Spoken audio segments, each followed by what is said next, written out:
You know, they could react to that and they could go, 150? Are you nuts? You know, but a lot of people will play off what you do. So if I didn't just respond to them. The Crazy Picker Life with Wheeler, Dealer, and Banana Peeler. Good evening, fellow pickers and would-be adventurers. Dealer here with the Crazy Picker Life. This is Tuesday. It's Election Tuesday. And boy, it's too close to call. That's what just is flipping up on screen here. Too close to call, too close to call, too close to call. Wow, all these states are too close to call. So, Tuesday election day, I had a nice day.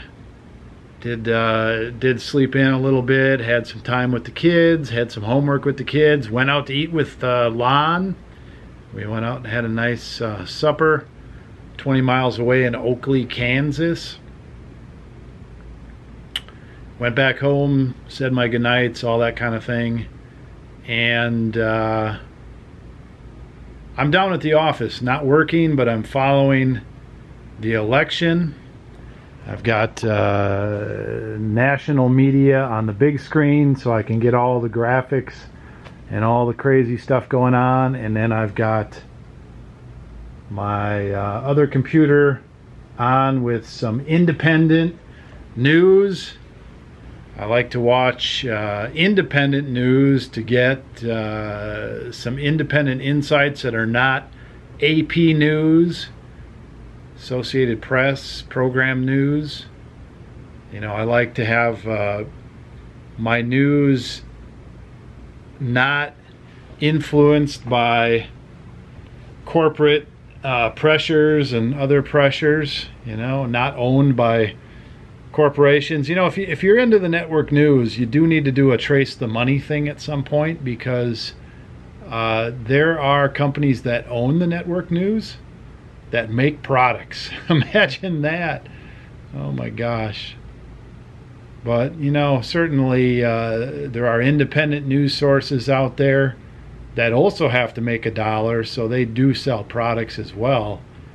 They get to pick and choose, more like an entrepreneur. They get to choose what they sell, whereas if you're a news station owned by a conglomerate of companies or companies that sell products, boy, you don't even get to choose what you advertise. Okay, so this is not a video about the election.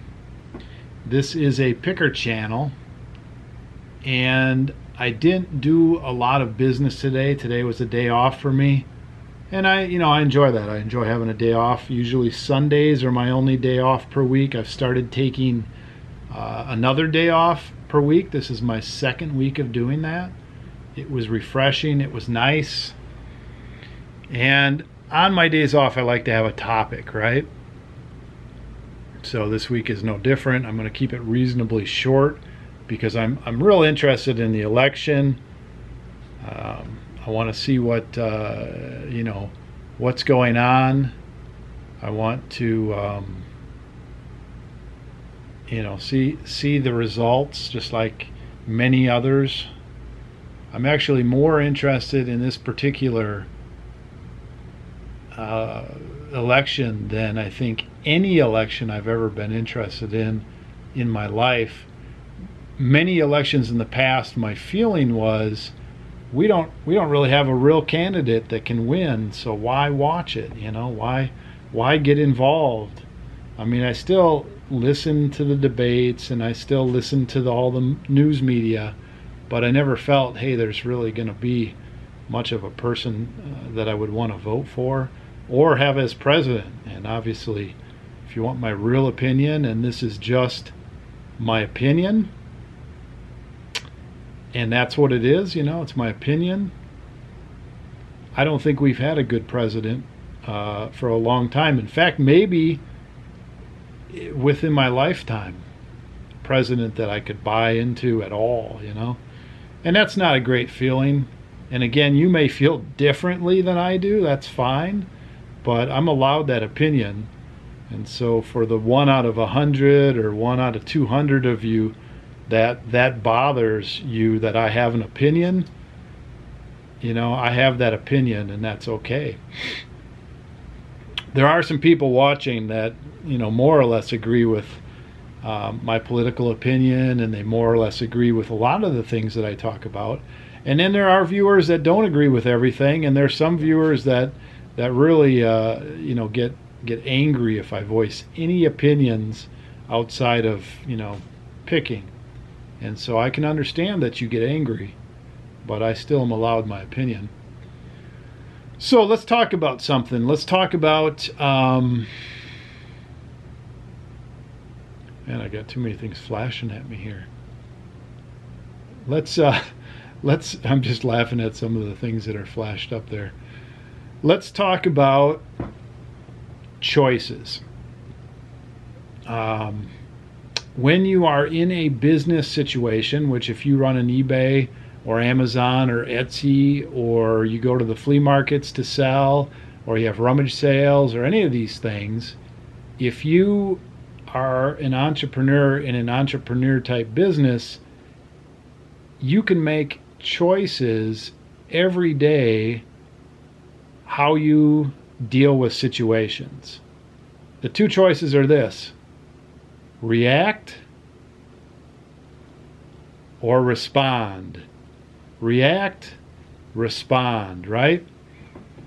How you make the choice in these particular areas, reacting or respond, it will determine the outcome of many, many situations. And if you haven't been exposed to the idea as clearly as the terms react or respond, I'm going to give you some examples that have to do with picking. Now, I could give you examples of reacting or responding in many different areas, including, for example, this vlog, the videos that I do. Sometimes I put ideas out there and people choose to react or respond. I have to choose to react or respond. Some people react and respond to other people's comments on my vlog. The election has had a lot of reacting and responding, all the way from the debates between the two candidates to the rallies to the news media. Lots of reacting, lots of responding, right? Reacting is more like this. Ah! Something hits you and you go, ah! And what happens next is some sort of an action after you go, ah! Respond is more like something happens, and then you assess the situation. You take in all the information. You don't have to wait forever to make a decision on what to do next, but a response is more calculated. Now, a few years ago, Wheeler, my business partner, who I think is down here doing some scooter stuff. What are you up to, man? Well, I need to get a saw and start sawing here, but I just got all the measurements sort of figured out. I'm trying to kind of flesh out how this whole thing's going to work. Like what kind of saw? Probably just a hand saw. Do you know where Wood it is? saw. Yeah, I saw it. Yeah, so go ahead. Okay. I'm doing a vlog, man. Yep, I know it. Just don't cut your arm off. Nope, should be good. You know how to use a saw? Yep. If you need help, let me know. Yeah. All right, let's see what's going on back here. Oh, What? there's some safe sawing. Yep. Is that your sawhorse? Yeah, pretty much. That's where the measure once cut twice thing comes in, right? Yeah. Don't This saw one into is your leg. Yeah, really should double check the rail length was at home, but I'm pretty positive, like I'm pretty much 100% sure it's 14.5 foot long. Uh-oh. I made this 14 foot long because my math is not working in my head. Oh no. So, anyway, I figured it out. Just add 3 supports in the middle and stick it all together, it'll be fine. So what is this you're making? Some sort of crazy grind rail, super long. Grind super rail. crazy. So this is the wood portion of it. You're putting a 2 metal piece. angle iron, giant pieces of angle iron on there, yeah. Yeah. Yep. Okay, well, you know what they say. Learn by doing. Yeah. What you do? Hurt your finger? Nah, it's a little blister. Oh, I got gloves somewhere if you need them. Yeah. That's a lot of hand sawing. That's how they used to do it in the old days. That'll teach you.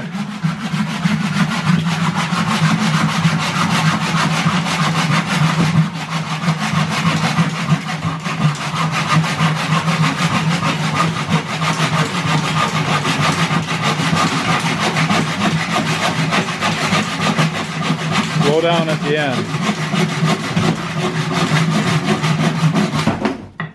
Slow down at the end. Yep. Yeah, you gotta be careful. You got something permanent enough there that's not gonna slide out on you. Yeah. That, the longer piece is a lot easier. These little ones. Yeah. Well, that's for sure. That's truth. All right. Well, everybody wanted to see what you're up to, I'm sure. It says day off. Now, I inserted this in there somewhere. I don't know where, but this was taken after I had already ended the video. So, back to the election. Back to my subject, because this will be inserted. There you go. It's got some projects going on. So, you know, when we're not working, we do other stuff. We don't usually just sit around and watch. There you go. Kansas just trumped in. Not by as much as I would have thought. Okay, so react response. So a couple years ago, Wheeler was not as polished of a negotiator as he is now. He would go into negotiations at the flea market, a rummage sale, whatever, and if he wanted something, he got offended if he couldn't get the deal that he wanted. In fact, it would escalate where he'd get fairly irritated and fairly agitated if he couldn't get a bargain or get, you know, if he needed to get a deal down to $20 in order for it to fit our criteria, he'd get agitated if he was hung up at 25 or 30. And sometimes he would do that and it would kill the deal and it would ruin his day in a sense. I mean, it would physically make him kind of ill, you know. He'd get hung up on it. He'd get caught up in it. And we had lots of discussions about certain things, and I didn't say, you know, Wheeler, you're just reacting as opposed to responding, but some of the discussions that we had were right around that. And over time, he realized that certain deals were just not meant to happen. The person that had the products was too in love with them, valued them too much. Just the deal was too far apart. There was no way to negotiate it, and so to get all angry about that didn't make any sense. And so instead of reacting to a deal like that and getting, you know, the body language of being pissed off, or the body language of you're not going to deal with me, you can't give me it for $35. You know, that shows in your body language when you react to situations that you're pissed off or that it's not working, that type of thing. And now all deals he responds to. I mean, occasionally there's something he really wants, and he reacts a little bit to the way the person presents themselves, and you can see it in his actions and his body language. But for the most part, he'll recalculate that, and he'll just respond back. He'll just say, that's all right. I understand that you can't do the deal at that price. I can't either, you know. And so I always look for a win-win. And if I can't do a win-win deal, I know I have to walk away. If it's something I really want, the win-win is I'll pay up a little bit for it. I mean, I don't have to make as big a margin. Or if it's something I really want, what are you going to do? You're going to have to pay up for that. And And the win-win is, hey, I understand you like it too and you don't want to give it away or whatever. I'll pay up for that.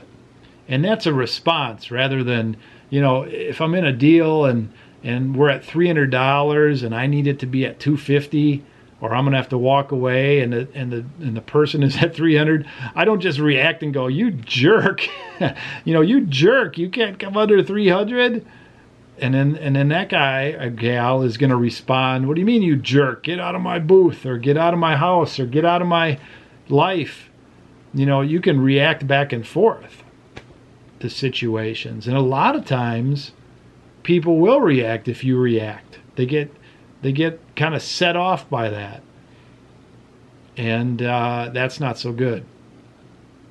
So in negotiations, especially in our business, reacting or responding are two ways to go. And if you want a win-win deal, if you want to close more negotiations, you need to respond to situations. I'm going to give you a little role play. I'll go up to somebody and I like something. Let's say it's a beer sign, and I'm like, wow, look at that beer sign. That's pretty cool. And they tell me a little bit about it, and I'm like, boy, I really like that. What are you trying to get for that? And they say, oh, $400. And I could go, $400? Are you effing crazy? I'll take it. No. Are you crazy? That's $100 sign. What are you thinking, you jackass? That's reacting, obviously. But if I know I have to be at 200, I could sit there and just percolate for a minute, maybe look it over a little bit, and I'd say, well, I'm closer to 150 on that. And then I just shut up and look at them a little bit and try to see what's going on. And I can see, they could react to that and they could go, 150? Are you nuts? But a lot of people will play off what you do. So if I didn't just respond to them, if I didn't just react to them and just like shoot them down and say, oh, it's a shitty sign. Oh, it's crap. Oh, it's not worth 400. Are you dumb? They're going to play off that. But if I don't patronize them, if I don't react, if I respond, even if I say 150 on their 400, they're not going to get all upset about that. They're going to say, well, I could come down a little bit. And then I got to close the deal. So I've got to give them a reason. I got to, tell them, hey, I'm in the business of buying and selling these, or hey, I've seen these for less, or it's got some damage over here. I mean, there's got to be something I can say, a reason for them to come down. Now, if they still won't come down, I'll say, well, yeah, you're selling close to retail. You're going to have a hard time getting that. Do you like the sign? And so you can continue to respond and open up dialogue and all these different things. Will you walk out with it at 200? Maybe not, but you might get it for 250 if you really want it. But you're going to close the conversation quickly if you react to that. If they won't come down off 400 and you sit there and react, you don't have to be a friend with the person, but you're going to lose a friend, And it's funny because the world is small enough. You just never know. You buy that sign for $250 and make a friend. They may say, well, I've got 6 other ones. You want to see them? And then when you go see the 6 other ones, because you just bought the one that he really needed to sell, you might find something that you really were after, So that's one example. Let's talk about another example in your business. Returned items. Okay? Returned items are a part of this business. You're going to get a certain number of returns in your business. There's just no way around it. We've minimized it. I don't know what our percentage is. It's fairly low, but it's it's enough. It's enough to sometimes make you go, right? So you got to go behind the scenes. You can never launch off into your returned item person. There's no winning if you react to what they're saying. You've got to respond. You've got to take all the information in and formulate your best defense, offense, and then on you go. You know, if you want the item back, you want it back in good shape. You don't want a hassle. You need to just weed your way through it, ask your questions, make sure you can't save the sale, find out what's wrong with it, try to get a bond with your person, and then get your item back if it goes that way. But I mean, if you play off everything that comes out, you might have sent the wrong item out to this person. This person might be mad, but they're not really telling you it's a wrong item. They might just be telling you they're mad, and you might react to that. They might actually, make fun of you or something. They might say something that bothers you. But again, reacting isn't the way to go. You need to respond in a professional way, a business-like way. If it's part of your guarantee process, you need to honor that. You need to, up your game on that. And realize that returns are part of this business. Now, if everything you sell is coming back, then you need to look some other places.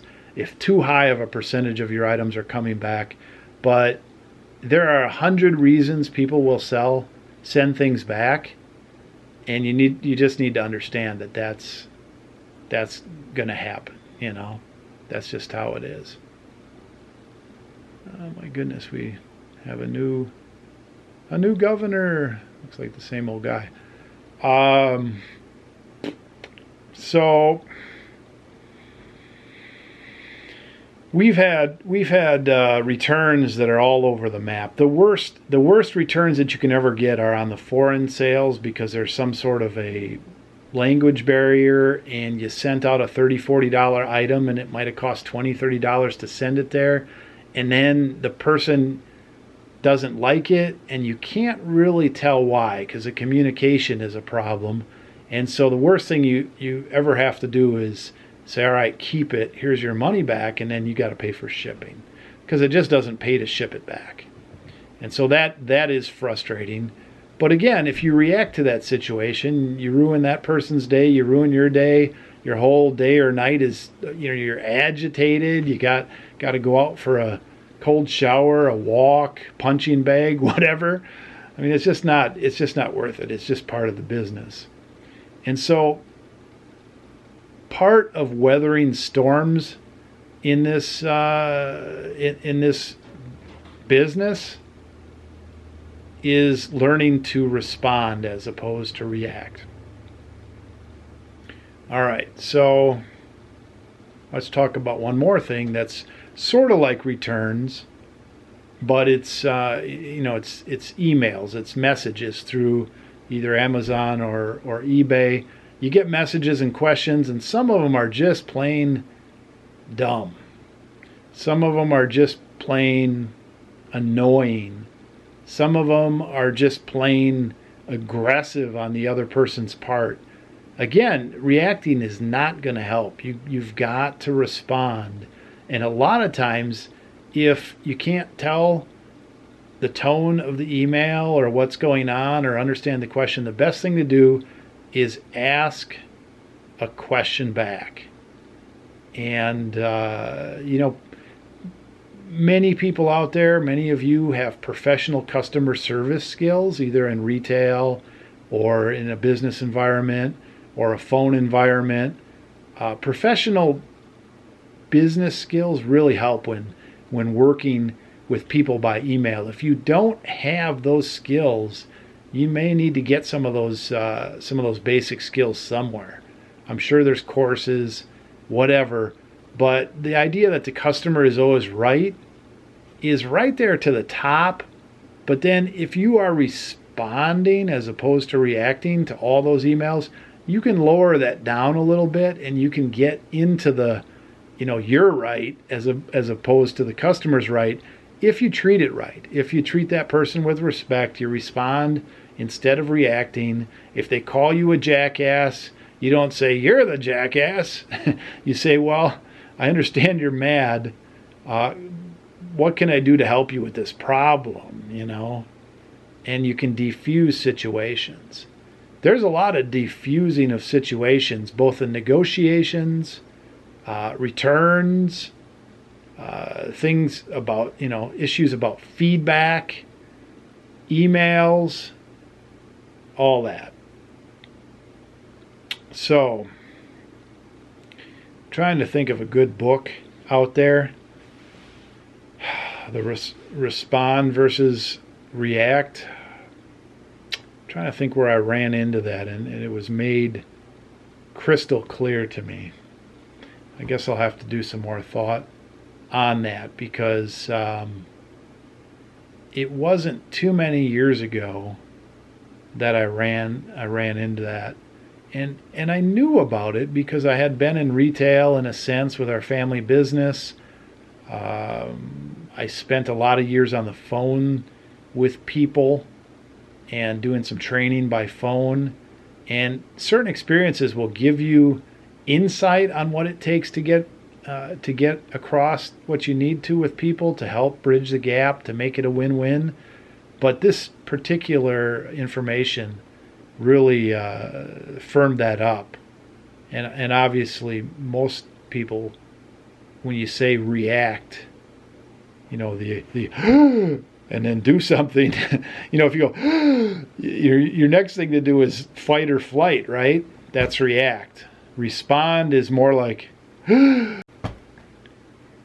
then you chill, and then you take it all in, and then you formulate your fight or flight, as opposed to just a reaction, like when you get your knee hit with the hammer and your leg goes up, that's a reaction. Okay, so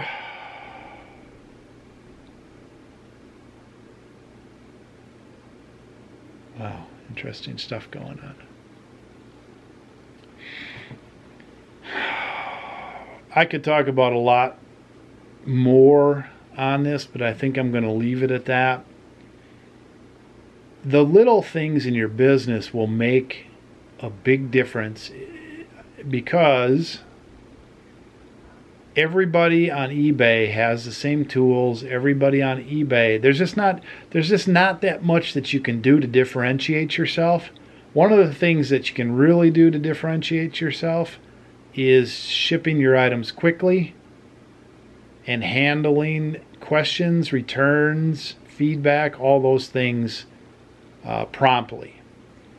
And then along with that, the way that you can handle a lot of those situations is not get caught up in them, so you're always on react mode. You need to get to response mode. You need to put more discipline into your responses. Okay. Well, I think what I'm going to do is I'm going to watch the rest of this debate into the morning probably, and see what we can do there. I'm going to go back and start answering some of the messages on YouTube here from you guys. You guys give me some great comments, and then some other people are angry with me, and they have some concerns and all that about certain things. So I'm going to answer some of those person by person on the YouTube channel. I don't like to air a lot of those things live because I tend to rant a little bit, or I tend to get off on too many tangents. And most of you probably notice that when I do a video like this, I don't have notes.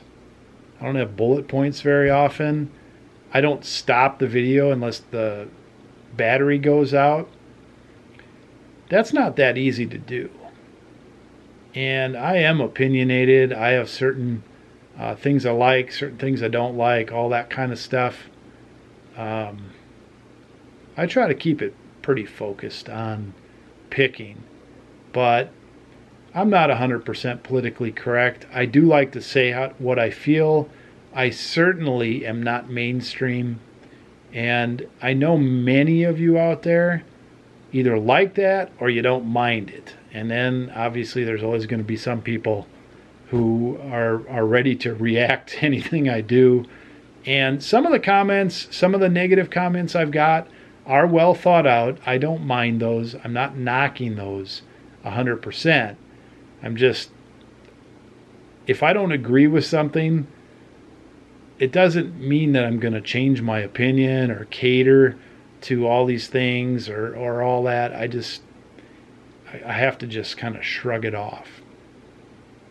I also think, just to put it out there, there are some things that I say that, get taken out of context or get turned a little bit, and I'm not sure if it's because I'm not clear enough on certain things, or if there's just people that are super sensitive and just ready to take something and run with it.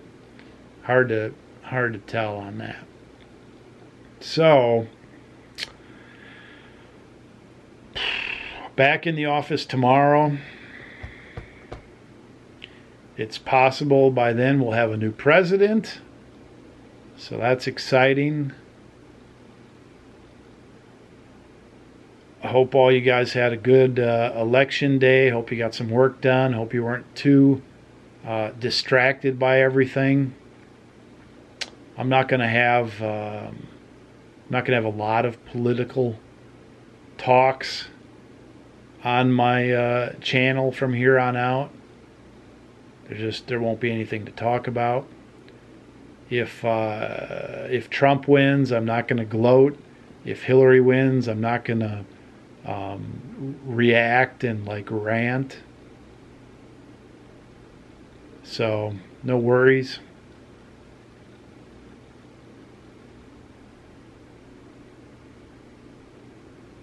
No, they're already doing projections. Interesting. Okay, so thanks for watching. I appreciate all the positive support. Believe it or not, I am interested in negative information or criticisms. I don't really want to wake up one morning and find that everybody hated my video and there was this big turning point or anything like that. Who would want to face that, right? But I'm able to deal with it if I have to. This is a picking channel and this is a picking show, and that is pretty much what it's going to be. I have to mention though that I do have a lot of opinions on a lot of subjects. They will seep through, and that's part of what makes this America what it is people can have opinions, they can express them, freedom of speech, freedom of ideas, and you don't have to like everything everybody likes. Pick well, list often. One take dealer. Out of here. Hey, Wheeler. Dealer Production.